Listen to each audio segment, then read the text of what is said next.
Is Star Citizen's latest 4.0 patch on the live preview channel worth your valuable time as of this video's release on the 6th of January 2025? The answer is an earth-unshattering no. It's a 0.6 out of 10. That's it. That's the review. Happy New Year and thank you so much for watching. Let it never be said that I waste handsome viewers, handsome time. See you in the next video where we make millions of credits easily and safely in Pyro. Don't forget to like and subscribe. But we take scoring stuff very unnecessarily seriously on this channel, so stick around if you want my smooth brain rationale for that score, and let's review the ever-living nipples off the latest big release of our ludicrous space game. You ready, bro? We ride. 4.0 finally going live has been dubbed a soft launch by some, since CIG have left 3.24.3 servers online, eventually to be deprecated alongside what they've officially called the 4.0 live preview. So what does this mean for you handsome viewers? Practically speaking, it means if you care about your in-game progress, which still only amounts to earning credits, buying spaceships and painful reputation grinds, albeit with some new rep depth of choice in Pyro, more on that later, you want to be playing on the 4.0 servers, if you even can, as 3.24.3 will be terminated in the coming weeks or months and progress there will not carry over. However, as with all things Star Citizen, it's more complicated than it needs to be, because even your progress on 4.0 live preview, provided you've been able to make any progress at all, may not be safe. As more exploits, duplication loopholes, and tragically broken ways to generate stupid amounts of credits are discovered, another wipe might occur, depending on how negative the impact is on the so-called game economy and the effects these issues have on the overall state of the game. As of right now, it's looking pretty bad, and in my opinion, a full wipe would be more than justifiable, but no one knows for sure until we receive official word from CIG themselves as we get into the new year proper.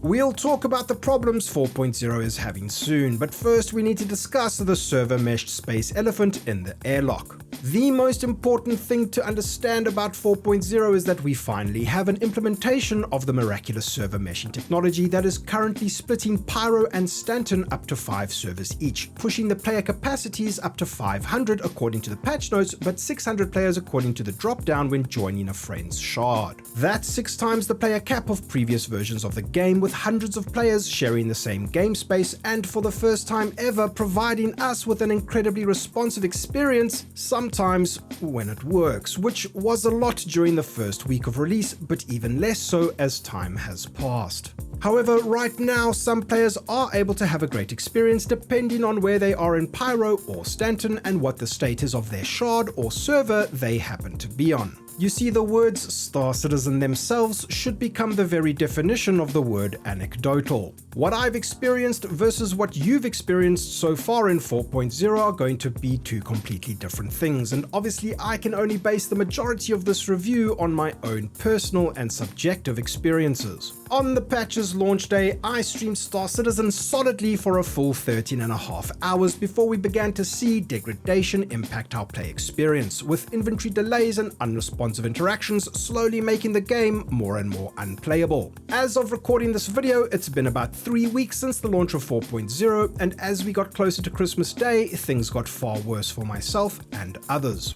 I mean, for the love of God, this man here has been making a video every other day detailing his inability to even start the game, having succumbed to the dreaded 630 error and variants of it that have completely locked players out of even being able to load into the game. Give Mr. Silver 2000 a like and subscribe, as there's some genuinely good discussion on the project to be had over on his channel. And as I write these words the day before releasing this video, CIG have in fact released fixes to addressing these problems, and the unlucky receivers of this error are slowly able to get back into the game. And I think that it is important to note, as we discuss the state of the game in this review, that as bad as things may be or as broken as things might get, CIG developers are constantly working tirelessly to improve our experience. And if you take anything away from this review, I hope it is the following. You're either willing to deal with bugs, blockers, glitches, and issues that entirely negate or negatively impact your play experience when it comes to Star Citizen, or you are not. If you value your time, the current state of the game will waste it. Full stop. However, if you have self-consciously drunk all of Chris's crew's lux and are willing to sacrifice your soul and risk mental sepsis on the altar of Robert's Space Industries like me and so many others, then there's a lot 4.0 can offer you, but at least be self-aware enough that you acknowledge this when you click the launch button. Things are indeed rough, but they're not rough for everyone. Some of us have been able to have a legitimately incredible time in 4.0. But the fact that everyone is not able to always have a consistently good experience is a problem that should not be ignored. Alright, Void Dude, I do not hear you squeal like a malnourished, dehorned desert copian. We get it, 4.0 has its fair share of problems like any other Star Citizen patch, but what's it been like from your maze-clouded perspective so far? Oh, Jesus. Oh. What? Bail, bail, bail, bail, bail. Oh. No! Are you alive? Please tell me you're only in, Kim. Are you alive? I'm alive? Why Are you alive? No. I'm losing. Are you dead?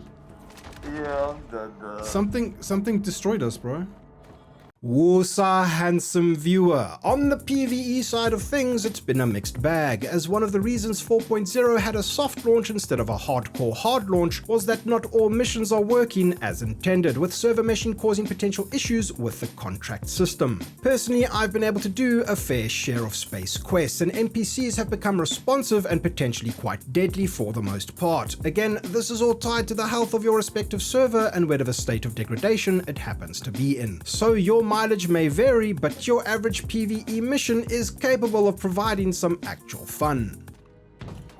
Oh, Jesus Christ! Boy, you just get sniped and I need to come save. They threw a grenade into my cargo hold. Yeah.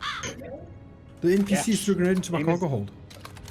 Game is a game, buddy. With the arrival of the second system into the game, the fabled jump point between Stanton and Pyro has finally been realized, and it is awesome. Traversing the wormhole is, at least in my opinion, actually one of the least complicated and positive user experiences I've ever seen implemented in Star Citizen. You simply fly up to it, wait for all the circular UI elements to align and tune and make cool noises, and then when it's ready, you click the button.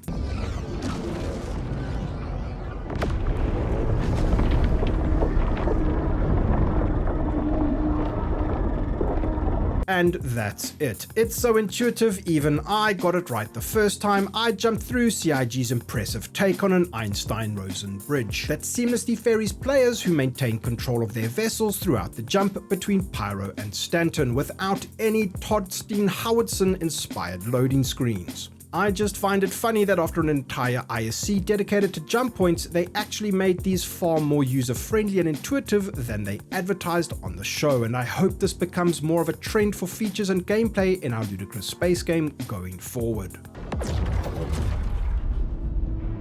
Pyro is, at least in my book, officially here, and while we may not have the solar burst mechanic making the system more dangerous than it already is, it is vast, it is beautiful, and it is the Wild Wild West gangfest we all dreamed of when our baby Warrits were just a gleam in Chris Roberts' eye.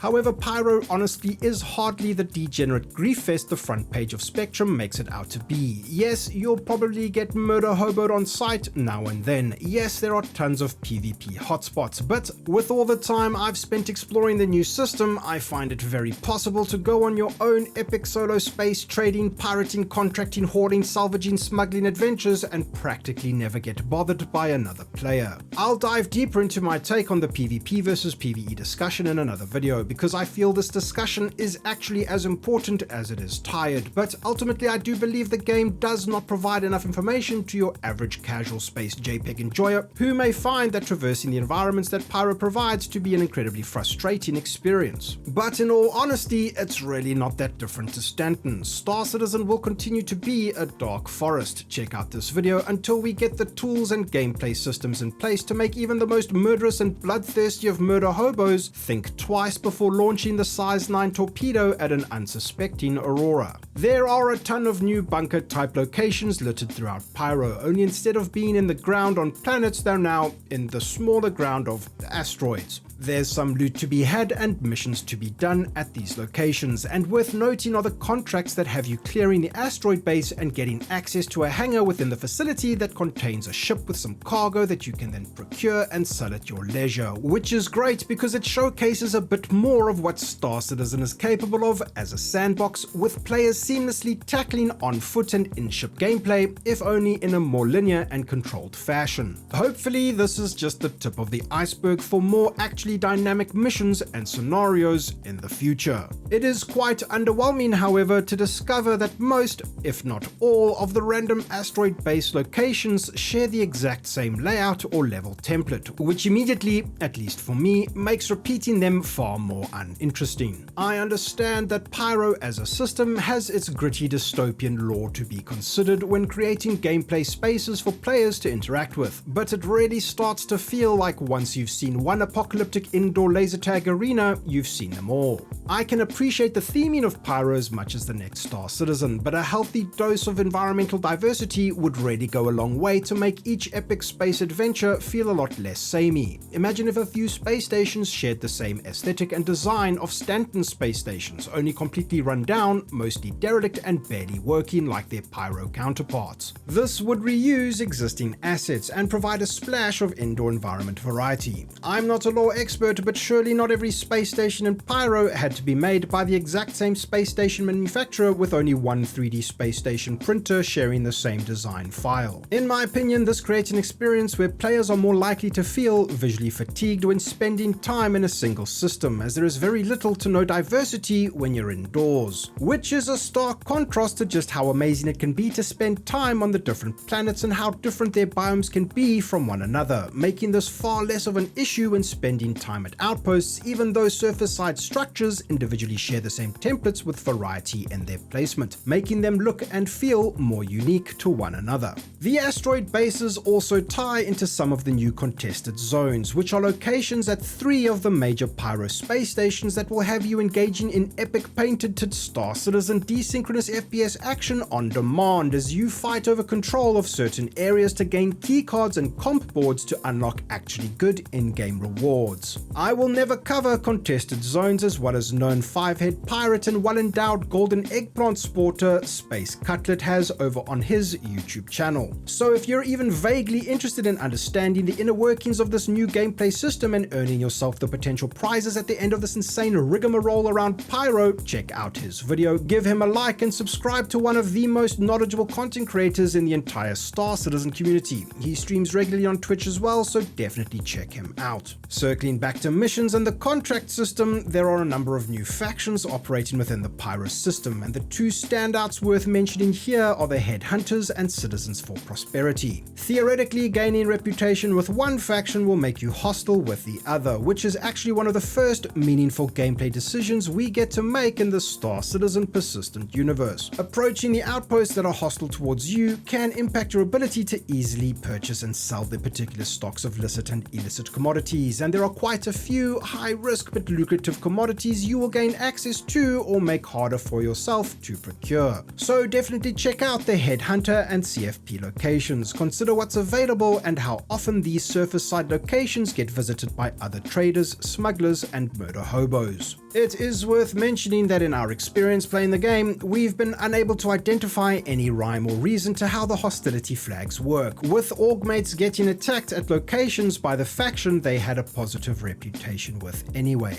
The economy has seen an overhaul and there are a bunch of new commodities to trade and sell. My hope for now is that there's enough diversity and nuance between buy and sell locations to justify a healthy trade network of players throughout and between each system. I personally don't do enough honest hoarding to comment too strongly on these particular gameplay loops, so I won't. But it's also worth mentioning that there are quite a few new locations scattered throughout Stanton, so hopefully traders get the love and attention and profit margins they deserve outside of the contracted cargo missions themselves, but I guess time will tell. Alongside the economy changes, more meaningful money sinks are in. Rearming, repairing and refueling larger ships can and will impact your wallet much more than before, which is a tremendously good thing, and hopefully the economy will not become as much of a meme as it has been in previous versions of the game. However, with the before mentioned exploits being a thing, I do not have high hopes unless CIG announces a wipe or implements some fixes soon. Ultimately, with the advent of server meshing and the state that 4.0 launched in, for the first week and a half or so, Star Citizen's unique aha moments shone brighter than ever before. Things just worked and the game became a game, at least for me. Ship combat felt more tactile and responsive in the persistent universe than I've ever personally experienced it. Ground gunplay and engaging NPCs and other players alike was responsive, smooth and fun. Everything the game had to offer just seemed to harmonize. The vision became clear and the potential of this project became tangible to me in a way that it never has before. And that makes the degradation of the last 2 weeks sting all the more painfully.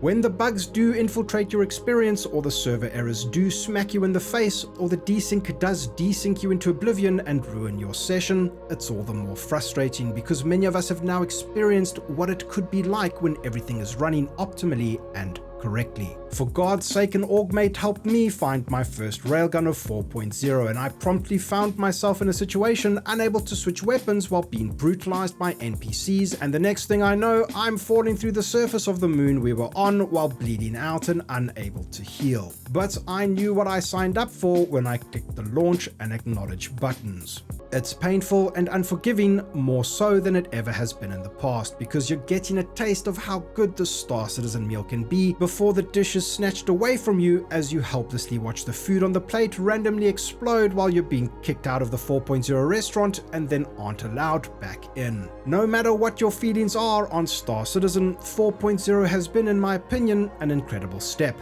For some it was an incredible step forward, for others a kind of awkward diagonal step, and for some a step that ended up in a trip that broke your nose. But based on CIG's response times to issues, hotfixing the game over Christmas, and the news of more fixes coming soon, no matter how you look at it, Star Citizen is progressing ever forward. Progress is slow, but there is progress. I cannot wait to see what 2025 has in store for us. And if Chris Roberts' latest letter from the chairman is to be taken seriously, and if the developers do put a high priority on stabilizing the game, polishing the experience and providing much needed quality of life to players, we're in for an awesome time. From the perspective of someone who subsists themselves on 100% A-grade Star Citizen hopium, has been involved in the game for a while and doesn't mind dealing with the bugs and can conjure the will necessary to deal with workarounds to enjoy any given play session, the implementation of server meshing alone brought 4.0's release to a 10 out of 10 for me. However, as things began to degrade within mere weeks and more